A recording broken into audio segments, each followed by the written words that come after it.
안녕하세요, 여러분. 문효성 목사입니다. 한 주간 어떻게 하나님의 은혜로 잘 지내셨는지 궁금합니다. 저는 여러분들을 보고 싶은 마음에 하루하루 또 기도하면서 이렇게 지내고 있습니다. 하루빨리 우리가 얼굴과 얼굴을 맞대며 함께 볼 수 있길 원합니다. 제가 기도하고 3주차 온라인 세례학습 교육 시작하도록 하겠습니다. 살아계신 하나님 아버지, 저희들에게 귀한 시간 주셔서 함께 하나님의 은혜 속에서 이 시간들을 가지게 하여 주심에 감사드립니다. 온라인으로 이제 세례학습 교육을 시작하려 합니다. 하나님 붙들어 주시고, 하나님 비록 온라인으로 우리가 얼굴을 보지는 못하지만 그래도 하나님의 선하신 은혜 속에서 우리가 이 시간을 중요하게 여기고 하나님 앞에 나아갈 수 있도록 인도하여 주시옵소서. 오늘 배우는 모든 내용을 통해 하나님의 선하신 계획하심을 알아가는 저희가 되도록 인도하여 주시옵소서. 예수님 이름으로 기도드립니다. 아멘. 예, 오늘은 세 번째 시간, 마지막 시간입니다. 마지막 시간이다 보니 우리가 이제 좀 해야 될 분량들이 제법 있습니다. 여러분 이해를 해주시고 우리 오늘 3, 4과를 같이 보도록 하겠습니다. 먼저 학습 교육을 이렇게 진행하고 그 다음에 바로 이어서 세례 교육을 진행하겠습니다. 두 가지 다 온라인으로 들은 친구들은 두 가지 다 이렇게 참여해 주시면 감사하겠고요. 우리 지난주 내용을 한 글자로 한 문장으로 좀 이렇게 요약해 봤습니다. 우리 화면을 보시면서 같이 한번 따라와 주시면 감사하겠습니다. 이 화면을 보겠습니다. 네. 자, 복습해 보겠습니다. 지난주 내용을 한 문장으로 좀 요약해 보면 이것으로 우리가 볼 수 있겠습니다. 예. 구원에 대해서 우리가 생각해 볼 수 있는데요. 우리는 은혜로 말미암아 구원받은 존재라는 사실입니다. 예. 내가 잘해서 내가 어떤 능력을 가지고 있어서 그런 것이 아니라 하나님의 은혜로 구원받은 정도들이라는 사실을 우리는 잊지 않고 하나님의 은혜 속에 살아갈 수 있어야 합니다. 여러분 이걸 잘 기억해 주시길 바랍니다. 내가 잘해서 구원받은 게 아니라 하나님의 은혜로 구원받은 것이다. 자, 학습 교육 이제 3과입니다. 3과인데 자, 그렇다면 교회 생활은 어떠해야 하는지 우리가 함께 살펴볼 수 있기를 바랍니다. 예.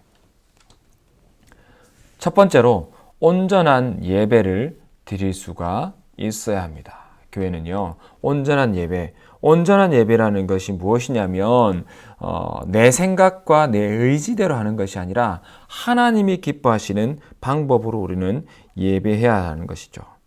자, 성도의 삶에도 수준 차이가 있다는 말에 동의하시죠? 어떤 사람들은 예수 그리스도를 믿으면 모든 것이 해결된 것처럼 말하곤 합니다. 그들에게 가장 중요한 것은 지옥에서 천국으로 옮기는 것이죠. 그렇기 때문에 교회 생활을 하더라도 그들은 세상적인 관점으로 사물을 바라봅니다. 그러나 성도의 교회 생활은 이와 같을 수 없어요. 하나님이 기뻐하시는 방법 안에서 우리는 먼저 온전한 예배를 드릴 수 있어야 하는 겁니다. 자, 하나님 말씀에 보면 로마서 1장 20절 같이 한번 읽어볼까요? 시작. 하나님은 영이시니 예배하는 자가 영과 진리로 예배할지니라. 아멘. 우리의 예배의 모습이 어떠해야 하는지를 잘 말해줍니다. 자, 두 번째로 같이 한번 읽어볼까요? 시작. 날마다 성경을 읽고 묵상해야 합니다. 여러분 학습교육 교재 22페이지입니다. 성경, 그죠? 성경을 통해서 우리는 하나님의 은혜를 깨닫고 하나님의 말씀을 알 수 있는 거거든요. 그래서 참된 교회 생활의 모습에서 성경을 읽고 묵상하는 것은 아주 중요합니다. 시편 1편 1, 2절에 이렇게 되어 있습니다. 복 있는 사람은 악인들의 꾀를 따르지 아니하며 죄인들의 길에 서지 아니하며 오만한 자들의 자리에 앉지 아니하고 오직 여호와의 율법을 즐거워하여 그의 율법을 주야로 묵상하는도다. 여러분 여기서 즐거워 묵상이 중요하죠. 하나님의 율법을 즐거워하고 여기서 율법이라는 말은 하나님의 말씀이죠. 그 율법을 주야로 묵상할 수 있어야 하는 겁니다. 자, 마지막으로 세 번째, 꾸준한 기도 생활을 해야 합니다. 기도는 하나님과의 영적인 교제입니다. 그래서 기도는 감사와 찬양, 참회의 고백, 그 다음에 소원과 간구의 순서로 하는 것이 좋습니다. 그런데 기도는 매일 일정한 시간을 정해서 지속적으로 하는 것이 필요합니다. 자, 같이 한번 빌립보서 4장 6절에 7절 말씀 읽어볼까요? 시작! 아무것도 염려하지 말고 다만 모든 일에 기도와 간구로 너희 구할 것을 감사함으로 하나님께 아뢰라. 그리하면 모든 지각에 뛰어난 하나님의 평강이 그리스도 예수 안에서 너희 마음과 생각을 지키시리라. 아멘. 이런 응답받는 기도의 비결은 하나님의 말씀 안에서 구하고 주의 이름으로 구하고 믿음으로 구하는 그런 기도입니다.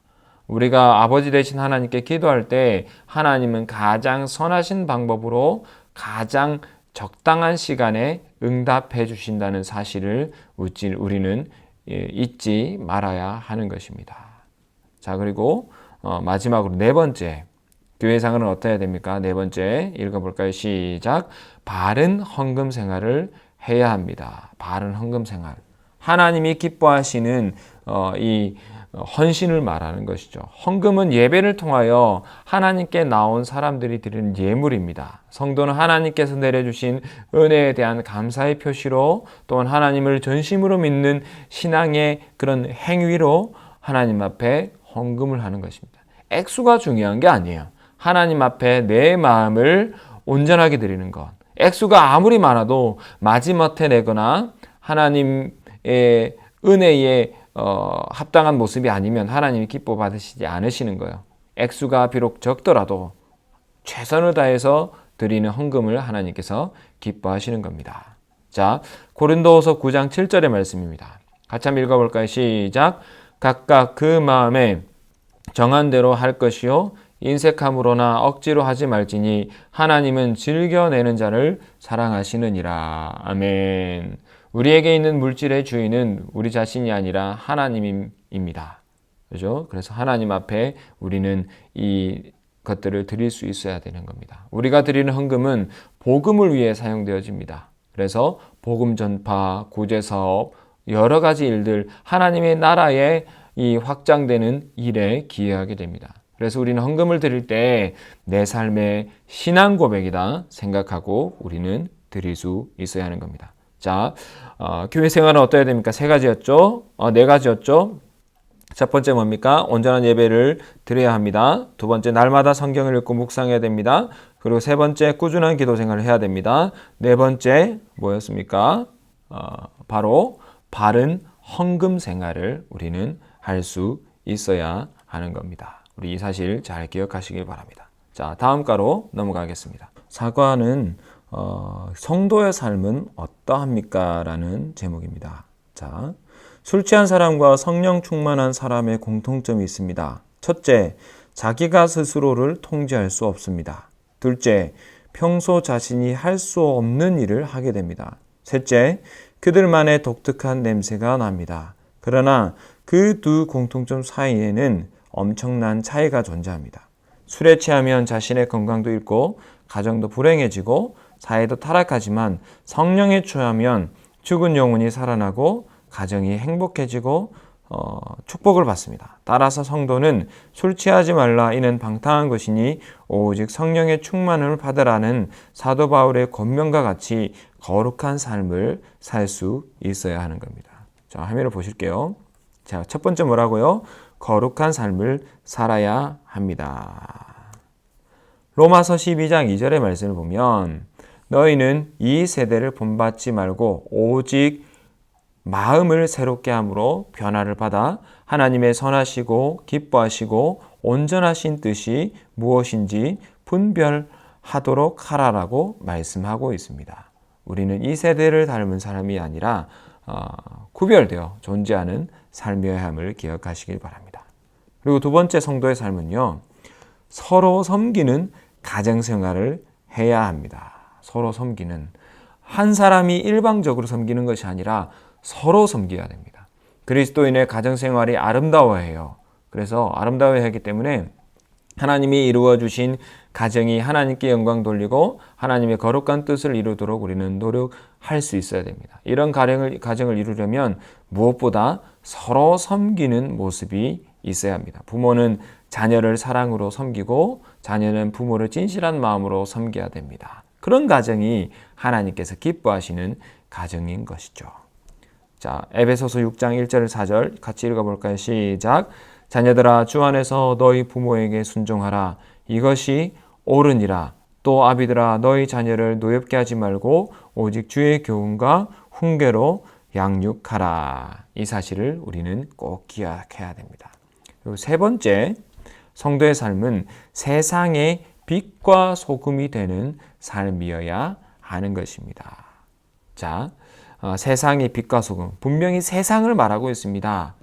하나님의 말씀을 들은 사람은 이 땅에서 그리스도의 빛을 보일 수 있는, 이 땅에서 그리스도의 소금의 역할을 할 수 있는 사람이 되어야 하는 것입니다. 그럼 여러분들로 따지면 여러분의 학교겠죠. 학교에서 예수 그리스도의 빛을 전할 수 있어야 되고, 학교에서 소금처럼 짠맛을 내고 그렇게 하나님의 허락하신 은혜 속에서 살아갈 수 있어야 하는 것입니다. 자, 마태복음 5장 13절 14절입니다. 너희는 세상의 소금이니 소금이 만일 그 맛을 잃으면 무엇으로 짜게 하리요?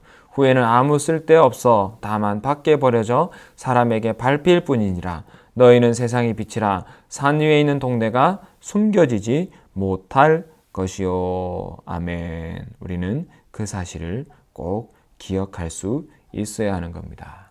우리는 세상의 빛이 되어 어두운 곳을 밝히고 세상의 소금이 되어 썩지 않게 해야 됩니다. 그리스도인들은 그런 삶을 통해 하나님께서 허락하신 은혜를 비칠 수 있어야 됩니다. 그리스도인은 사회와 국가와 학교에서 모든 이 속에서 빛과 소금의 역할을 할 수 있어야 되는 겁니다. 자, 삶을 위한 묵상입니다. 예수님 믿기 전의 나의 모습과 예수님 믿은 이후의 나의 모습은 어떻게 달라졌습니까? 한번 생각해 보십시오. 두 번째, 나는 하나님의 자녀로서 세상과 구별되게 살려고 노력하고 있습니까? 잘 우리 생각해 보시고 우리 학습 교육에 임해 주시길 바랍니다. 그 다음으로 세례 교육에 들어가도록 하겠습니다. 세례 교육 3과의 내용은 어떤 내용이냐면 예수 그리스도는 어떤 분입니까? 여러분이 생각하는 예수님 어떤 분이에요? 한번 생각해 보십시오. 여러분이 생각하는 예수님, 내가 생각하는 예수님은 이런 분이다. 예수님은 많은 사람들에게 세계의 4대 성인 중 한 명으로 알려져 있습니다. 그러나 정확하게 말하면 예수님은 성인이 아니라 구원자이십니다. 쉽게 말하면 사람들이 생각하는 인간의 모습이 아니라는 거죠. 이 과를 통해서 우리는 예수님께서 이 세상에서 어떤 삶을 사셨는지, 지금은 어떤 사역을 하고 계신지, 그런 삶을 통해 우리의 삶에 어떤 변화가 왔는지를 확인해 볼 수 있습니다. 예수 그리스도의 희생과 헌신, 사랑과 긍휼이 없었다면 이 세상은 죄악의 굴레로부터 벗어날 수 없었음을 우리가 이해하고 생각해 볼 수 있어야 하는 겁니다. 자, 먼저 예수님은 참 하나님이시자 참 인간이십니다. 마태복음 16장 16절, 시몬 베드로가 대답하여 이르되 주는 그리스도시요 살아계신 하나님의 아들이시다. 주는 그리스도시요 살아계신 하나님의 아들이시다. 우리가 예수님 구원자이십니다. 그래서 베드로의 고백처럼 예수님은 구약에서부터 끊임없이 예언된 그리스도이십니다. 또한 인간의 모든 죄를 사할 능력을 가진 살아계신 하나님의 아들이십니다. 예수님이 참 하나님이시기 때문에 그분은 어떤 죄도 없는 것입니다. 그런데 더욱 놀라운 사실이 하나님의 아들이신 예수님이 인간이 되셨다라는 겁니다. 왜 예수님은 인간의 몸을 입고 이 땅에 오셨을까? 우리는 잘 생각해 볼 필요가 있습니다. 예수님이 우리와 동일한 인간성을 소유하지 않았다면 죄인을 대신한 육체적, 정신적 고난은 단지 신적인 영역밖에 되지 않기 때문입니다. 조금 쉽게 말하면 예수님께서 하나님이심에도 불구하고 하늘의 영광을 버리고 이 땅에 낮고 낮은 이 인간의 몸을 입고 오셨기 때문에 우리를 잘 알고 구원하실 수 있었다는 사실입니다. 사람이 사람을 잘하는 것처럼 그런 모습이라는 거죠. 낮은 자의 모습으로 오셨다라는 사실을 우리가 생각해 볼 필요가 있습니다. 24페이지, 세대교육 24페이지 하고 있습니다. 자, 또 나오네요. 네. 자, 같이 한번 히브리서 4장 15절 읽어볼까요? 시작. 우리에게 있는 대제사장은 우리의 연약함을 동정하지 못하실 리가 아니요 모든 일에 우리와 똑같이 시험을 받으신 이로되 죄는 없으시니라. 우리는 그런 예수님 믿을 수 있어야 하는 것 기억하시길 바랍니다. 예수님은 참 하나님이시자 참 인간이십니다. 두 번째로 예수님은 우리의 구속자이십니다. 우리를 구원하신 구속자이십니다. 하나님은 피좀 잃은 인간이 세상을 마음껏 다스리며 살 수 있도록 허락하셨습니다. 그러나 그 범위는 하나님을 창조주로 인정하는 범위 내로 한정하셨어요. 만약 인간이 그 한계를 벗어나 하나님을 창조주로 인정하지 않으면 형벌이 있을 거라고 말씀하십니다. 그런데 인간은 하나님이 정하신 그 범위를 넘어서고 말았죠. 자, 성경은 이렇게 말합니다. 죄의 삭은 사망이요 하나님의 은사는 그리스도 예수 우리 주 안에 있는 영생이니라. 아멘. 죄의 대가와 형벌은 무한히 큰 것이므로 그 어떤 인간도 하나님의 징벌을 감당할 능력이 없습니다. 그러므로 참 하나님이시요 참 인간이신 예수님이 인간의 구속을 위해 이 땅에 오신 겁니다. 예수님 모든 인간들의 죄를 해결하시기 위해 이 땅에 오셨고요. 그렇기 때문에 우리를 구원하실 수 있었던 겁니다. 그러므로 예수 그리스도를 믿는 사람에게는 생명이 있습니다. 그분 외에는 어떤 곳에도 생명이 없습니다. 우리는 예수 그리스도를 우리의 구속자로 받아들여야 하는 것입니다. 그리고 세 번째입니다. 예수님은 우리의 유일한 중보자이십니다. 중보자란 서로 대립관계에 있는 이 사이에서 화해와 일치를 이루게 하는 사람을 의미한다고 교재 25페이지에서 말하고 있습니다. 우리는 어떤 존재였는지 생각해 보시기 바랍니다. 분열과 분쟁이 있는 곳에서 중보자는 갈등을 풀고 당사자들을 화해시키는 역할을 합니다. 우리는 인간이 본질상 죄인인 것을 배웠습니다. 죄인인 우리는 하나님과 원수가 되었는데 거룩하신 이 예수님께서 이 구원자 되주심으로 말미암아서 우리가 나갈 수 있게 하나님께 갈 수 있게 하셨다라는 겁니다. 이에 죄인과 하나님을 화해시키고 연결시키는 중보자 바로 예수님이십니다는 사실을 우리는 기억해야 됩니다. 자, 디모데전서 2장 5절 하나님은 한 분이시요 또 하나님과 사람 사이에 중보자도 한 분이시니 곧 사람이신 그리스도 예수라. 우리는 그 사실을 믿고 유일한 중보자 예수 그리스도를 바라봐야 됩니다. 존 칼빈이라는 사람이 이렇게 말했습니다. 중보자의 역할은 죽음을 정복하고 지옥의 상속자들을 천국의 상속자로 만드는 것이었다. 따라서 중보자가 하나님만이라면 죽음을 느낄 수 없으며 중보자가 사람만이라면 죽음을 정복할 수 없다. 따라서 중보자는 인성과 신성을 결합하셔서 그의 인성으로 자신의 죽음에 내어주고 그의 신성으로 죽음을 정복하셨던 것이다. 조금 어려운 말로 되어 있는데요. 우리 교재 26페이지에 있습니다. 예수님께서 유일하신 중보자이시다는 그 사실을 논증하고 있는 것입니다. 자, 사과로 들어가 보겠습니다. 교재에는 6과까지 되어 있는데요. 여러분 사과의 내용이 6과의 내용까지 이어지기 때문에 저희는 4과까지만 보도록 하겠습니다. 교회란 무엇입니까? 우리 학습 문답과도 조금 이어지는 부분인데 조금 더 세밀하게 본다고 보시면 됩니다. 자, 교회란 알려진 것처럼 건물만을 의미하는 것이 아닙니다. 성도 개개인이 걸어 다니는 교회이고 거룩하게 구별된 언약의 백성들입니다. 따라서 교회 역할도 중요하지만 먼저 교회가 무엇인지를 아는 것은 매우 중요합니다. 이 과를 통해서 교회의 성적인 정의를 알 수 있고 교회의 존재 이유와 개인으로서의 교회를 어떻게 가꾸어 가야 하는지를 우리는 확인해 볼 수 있습니다. 특별히 교회로서의 성도가 얼마나 중요한 존재인지를 강조할 수 있습니다. 그래서 우리는 교회임을 깨닫고 하나님이 기뻐하시는 삶을 살아갈 수 있는 것입니다. 교재 28페이지에 있는 이 마음 열기 예화를 잘 한번 살펴보시길 바랍니다. 자, 교회란 첫 번째로 교재는 29페이지입니다. 하나님의 백성들의 모임입니다. 하나님의 백성들의 모임. 이 하나님의 백성들의 모임인데 아주 중요한 그런 모임이죠. 그래서 이 교회를 통해서 우리는 하나님의 선하신 은혜를 누릴 수가 있는 것입니다. 디모데전서 2장 5절 고린도에 있는 하나님의 교회 곧 그리스도 예수 안에서 거룩하여지고 성도라 부르심을 받은 자들과 또 각처에서 우리의 주 곧 그들과 우리의 주 되신 예수 그리스도의 이름을 부르는 모든 자들에게, 여러분 노란 표시 있죠? 하나님의 교회, 성도, 이렇게 잘 말하고 있습니다. 두 번째로 교회는 그리스도의 몸입니다. 교회는 그리스도의 몸입니다. 네, 성경은 예수님을 교회의 머리로, 교회를 예수님의 몸으로 비유했습니다. 이는 교회의 통치권이 전적으로 예수 그리스도에게 있음을 말합니다. 즉 참된 교회는 오직 예수 그리스도의 다스림을 따라 행해야 한다는 사실을 우리 기억해야 합니다. 교회가 그리스도의 몸이란 말은 교회가 주님이 일하시는 현장이라는 뜻입니다.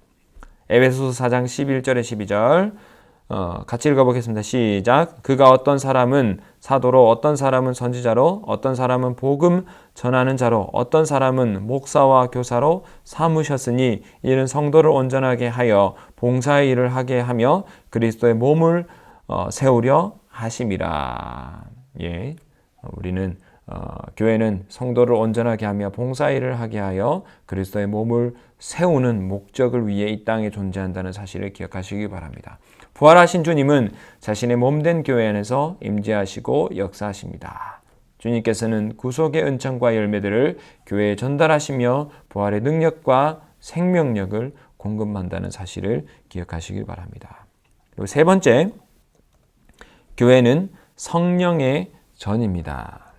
오순절에 성령님이 이 땅에 강림하심으로 교회가 생겨났습니다. 그래서 성령께서는 교회를 세우시고 지금도 계속해서 교회 안에 거주하고 계십니다. 성령께서는 성도 한 사람이 한 사람 안에 개별적으로 한 사람 안에 개별적으로 내주하실 뿐 아니라 성도들의 모임 안에서도 내주하십니다. 그래서 우리가 교회가 성령의 전임을 기억해야 되는 겁니다. 고린도전서 3장 17절 누구든지 하나님의 성전을 더럽히면 하나님이 그 사람을 멸하시리라. 하나님의 성전은 거룩하니 너희도 그러하니라. 아멘. 왜 우리가 거룩한 삶을 살아가야 될까요? 그것은요, 성령의 전이기 때문입니다. 교회가 과거의 옛사람을 벗어버리고 새 사람을 입어야 합니다. 그렇기 때문에 외면의 아름다움보다 내면의 아름다움을 추구해야 하는 것이 교회입니다. 여전히 죄악된 모습이 우리 안에 남아있지만 그럼에도 불구하고 성도는 성령으로 말미암아 승리하는 삶을 살 수 있습니다. 하나님께서는 교회로 부름받은 우리가 성령을 따라 성령 충만한 삶을 살기를 원하시는 겁니다. 그게 바로 성령 충만입니다. 충만하다는 것은 가득 차서 넘치다는 뜻이에요. 그렇기 때문에 성령으로 가득 차서 넘치면 성령 하나님께서 우리를 인도해 주신다는 사실을 우리가 기억할 수 있어야 하는 것입니다. 네, 여러분 귀한 시간들 계속해서 잘 따라와 주셔서 감사합니다. 삶을 위한 묵상 같이 한번 읽어 보실까요? 시작. 나는 교회에서 살아계신 하나님의 임재를 체험하고 있습니까? 그렇지 않다면 왜 그렇다고 생각합니까?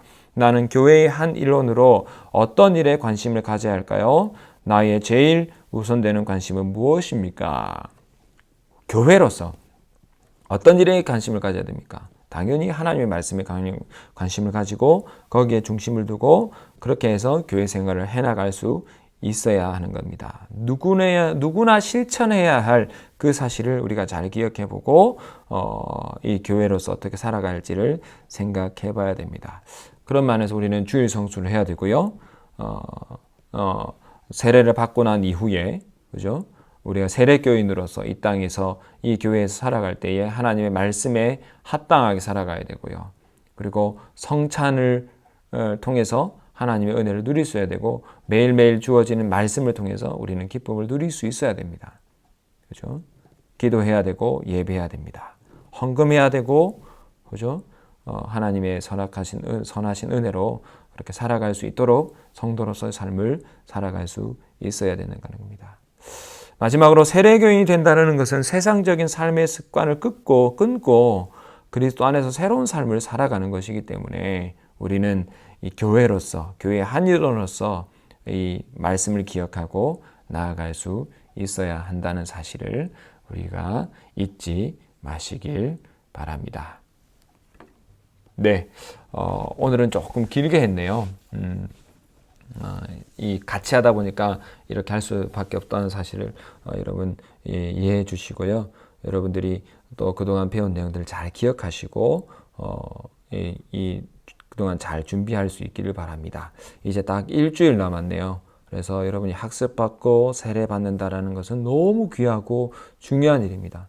또 어떤 친구는 유아 세례를 받고 나서 이제 입교로 이렇게 될 것인데 내 마음을 잘 준비하고 우리가 그동안 배운 것처럼 성경이 무엇인지, 하나님이 어떤 분이신지, 교회가 어떤 곳인지, 세례가 무엇인지를 깨달았다면 이제는 정말 그 말씀에 합당하게 살아갈 수 있도록 노력해야 하는 것입니다.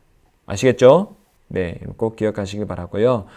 지난주와 동일하게 이 교육받은 인증샷 그리고 과제 가로 채우기 4과까지만 하시면 돼요. 4과까지만 하시면 되니까 여러분 꼭 기억하시고 인증샷 보내셔서 이렇게 이번에는 금요일까지 하루 땡겨서 금요일까지 그러니까 5월 16일까지 그렇게 보내주시면 감사하겠습니다. 네, 감사합니다. 여러분 들어주셔서 감사하고요. 학습교육, 세례교육 모두 다 열심히 참여하시기 바랍니다. 기도하겠습니다. 살아계신 하나님 아버지, 저희들에게 귀한 시간 허락해 주셔서 하나님 이 시간을 통해 교육을 받게 하여 주심에 감사드립니다. 모든 것이 하나님의 은혜임을 기억하며 우리가 기쁨과 감사로 이 교육에 잘 참여하고 나아갈 수 있도록 하나님 은혜 내려 주시옵소서. 하나님 그동안 수고한 우리 모든 운동원들에게 하나님 은혜를 더하여 주시고 이 교육 시간을 통해 하나님의 선하신 뜻을 알아가도록 인도하여 주시옵소서. 이제 일주일 남았습니다. 세례받고 학습받는 이 일을 잘 준비하여 하나님의 뜻 가운데 준비되어 줄 수 있도록 인도하여 주시옵소서. 예수님 이름으로 기도드립니다. 아멘. 네, 여러분 감사합니다. 수고하셨습니다.